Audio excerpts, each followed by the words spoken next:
आज है 14 जून और देखेंगे 14 जून से बेसिक शिक्षा विभाग से संबंधित कौन सी महत्वपूर्ण न्यूज हैं जो हम शिक्षकों के लिए जरूरी हैं। तो सबसे पहली बात, जो शिक्षकों ने 16 सूत्री मांगों को लेकर महानिदेशक विजयकरण आनंद जी से मुलाकात की है, तो उनके जो 26 बिंदु हैं उनको हम लोग देखेंगे इस वीडियो में।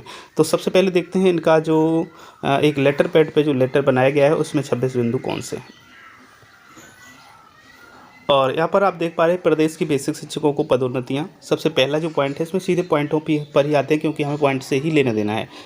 तो सहायक अध्यापक जूनियर हाई स्कूल से प्रधानाध्यापक जूनियर हाई स्कूल और सहायक अध्यापक प्राथमिक के सहायक अध्यापक जूनियर और प्राथमिक प्रधानाध्यापक प्राइमरी पद पर 2015 से नहीं हुए प्रमोशन। तो इस कारण जूनियर हाई स्कूलों में प्रधानाध्यापकों, सहायक अध्यापकों और प्राथमिक विद्यालयों में प्रधानाध्यापकों की व्यापक कमी आ गई है। पदोन्नति करने हेतु निर्देश देने का कष्ट करें।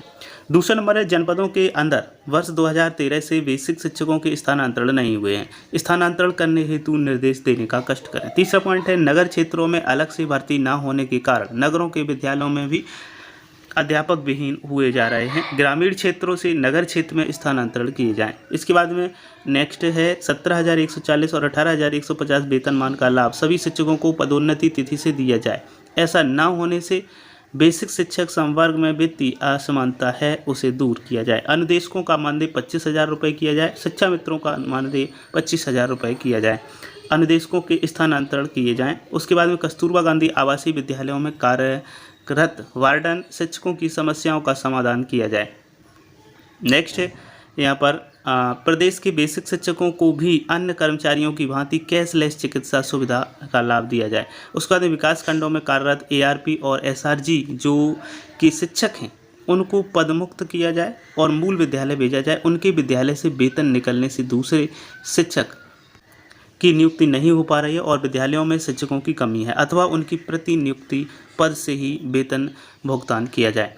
इसके बाद में हम यहाँ पर देखते हैं 12 नंबर पॉइंट है, इतनी महंगाई के बाद भी मध्याह्न भोजन के कन्वर्जन कॉस्ट 2020 से नहीं बढ़ाई गई है, जिसको बढ़ाया जाए। गुणवत्ता युक्त भोजन के नाम पर शिक्षकों को प्रताड़ित होना पड़ रहा है और कन्वर्जन कॉस्ट नहीं बढ़ाई जा रही है। अंतर जनपदीय स्थानांतरण किए जाएँ, साथ ही आकांक्षी जनपदों की बाध्यता भी समाप्त की जाए। बेसिक शिक्षा अधिकारियों को शिक्षकों की नियुक्ति का अधिकार है, सेवा समाप्ति का अधिकार उच्च स्तर के अधिकारी को दिया जाए। ग्रीष्म अवकाश समाप्त कर बेसिक शिक्षकों को भी EL अवकाश की सुविधा दी जाए। इसके बाद मृतक आश्रित शिक्षकों के आश्रितों को उनकी योग्यता के अनुसार पदों पर नियुक्ति दी जाए। जो भी चतुर्थ श्रेणी कर्मचारी के पद पर नियुक्ति हो गए हैं उनको भी उनकी योग्यता के अनुसार उन्हें पदस्थापित किया जाए। इसके बाद 17 नंबर बिंदु है, प्रदेश के विद्यालयों की सुरक्षा हेतु एक चौकीदार की नियुक्ति की जाए, साथ ही विद्यालयी कार्य संपादन हेतु एक बाबू की नियुक्ति की जाए। बेसिक शिक्षकों से कोई भी गैर शैक्षणिक कार्य न लिया जाए, उनसे केवल शिक्षण कार्य ही कराया जाए। उसके बाद में प्रदेश के बेसिक शिक्षकों का सामूहिक बीमा 10 लाख रुपए किया जाए। इसके बाद में नेक्स्ट पॉइंट है 20 नंबर, 2014 से नियुक्त शिक्षकों का सामूहिक बीमा बंद कर दिया गया है।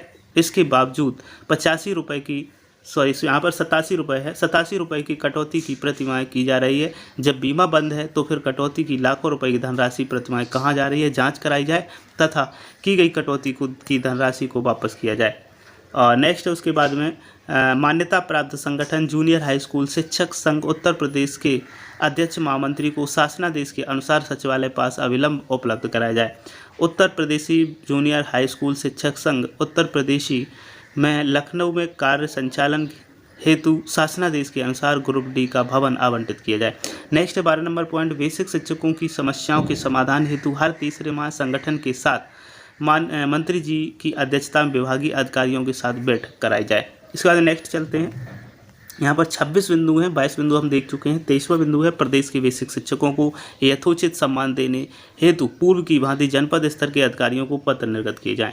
प्रदेश के सभी बेसिक शिक्षकों को भी माध्यमिक की भांति प्रोन्नति वेतनमान का लाभ दिया जाए। इसके बाद में विद्यालय संबंधी कार्यों, सरकारी कार्य हेतु मोबाइल, सिम और नेट की सुविधा दी जाए तथा निजी मोबाइल से सरकारी कार्य हेतु बाध्य न किया जाए। इसके बाद शिक्षा सत्र पूर्व की भांति जुलाई से मई किया जाए। तो इसमें बहुत ही महत्वपूर्ण 26 बिंदु है जो हमने आपको पढ़ के बताए। 26 पॉइंट A to Z बहुत ही बेस्ट हैं। यदि इन पर कुछ भी अमल होता है तो ये हम शिक्षकों के लिए और हमारे बच्चे जो विद्यालय में आते हैं उनके लिए, सभी के लिए ये बड़ा अच्छी बात रहेगी। महंगाई भत्ता DA 5% की बढ़ोतरी के लिए उम्मीद इतना बढ़ सकता है आपका वेतन। यदि 5% डीए बढ़ता है तो एक अच्छी खासी पेमेंट में छलांग आ सकती है। तो अभी जो महंगाई भत्ता वर्तमान में 34% मिल रहा है केंद्रीय कर्मचारियों को। मीडिया स्पोर्ट के अनुसार 1 जुलाई 2022 से महंगाई भत्ते में 5% की बढ़ोतरी की संभावना है। नेक्स्ट है, बिना मानदेय जून महीने में सेवा से पीछे हट सकते हैं शिक्षा मित्र निदेशक। प्राथमिक विद्यालयों में पढ़ाई हो सकती है प्रभावित, क्योंकि बिना मानदेय के कोई नहीं पढ़ाना चाहेगा और उनको जो कॉन्ट्रैक्ट रहता है वो 31 मई तक ही रहता है, जिस कारण से जो जून में विद्यालय खोलने का निर्णय है वो शायद गलत साबित हो सकता है। नेक्स्ट है, अंतर्राष्ट्रीय योग दिवस के लक्ष्य को पूर्ण कराने के संबंध में भी एसएससी साहब ने आदेश जारी किया है और ये आदेश है जिला बुलंदशहर का। तो यहाँ पर साफ किया गया है और जो निकाला गया है आदेश उसमें ये लिखा हुआ है कि 14 जून को यानी कि आज विद्यालय खुलवाकर साफ सफाई कराते हुए योग की कक्षाएं 6 बजे से शुरू कराएंगे और 14 से 21 जून तक प्रतिदिन विद्यालयों के अध्यापक और छात्र छात्राओं व ग्राम के अन्य बालक बालिकाओं जो विद्यालय में अध्ययन नहीं करते उनको भी शामिल कर योग करने वाले छात्र छात्राओं की 2,15,000 का लक्ष्य निर्धारित करते हुए फोटोग्राफ और वीडियो आयुष कवच ऐप पर अपलोड करने के निर्देश दिए गए हैं। तो इस प्रकार से ये आदेश यहाँ का निकाला गया है। नेक्स्ट है, गर्मी में शिक्षकों से गैर शैक्षणिक कार्य न लेने के लिए प्रयागराज में जो शिक्षक संघ का उत्तर प्रदेशी राजकीय शिक्षक संघ पांडेकोट है, उन्होंने शिक्षा निदेशक को पत्र लिखा है और गर्मी में मौसम में राजकीय शिक्षक शिक्षिकाओं से गैर शैक्षणिक कार्य नहीं लिए जाने पर विचार करने के लिए कहा है। तो उम्मीद करता हूँ आज का वीडियो आपको पसंद आया हो।